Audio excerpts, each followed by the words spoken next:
How to close all open apps on Android? Hey everyone, welcome to our channel. This is Rose and I'm here to guide you to close all open apps on your Android device.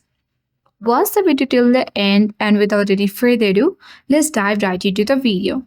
So closing all the open apps on your background is quite important and it is mandatory as well in order to make your device work faster, and this will help us to save our battery as well.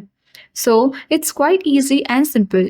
Simply you have to tap or click on this close button at the bottom left corner of the screen. And these are all your open applications on your Android device. So in order to close it all, you can tap on close all button at the bottom of the screen. Or else you can also slide towards upward, and in this way you can close one by one. So this is how you can easily close all apps that are open on your Android device and save your battery and make your device work faster. I hope this video worked. Thank you for watching, and if you're new to our channel, hit the like button and subscribe for more tech and tips videos.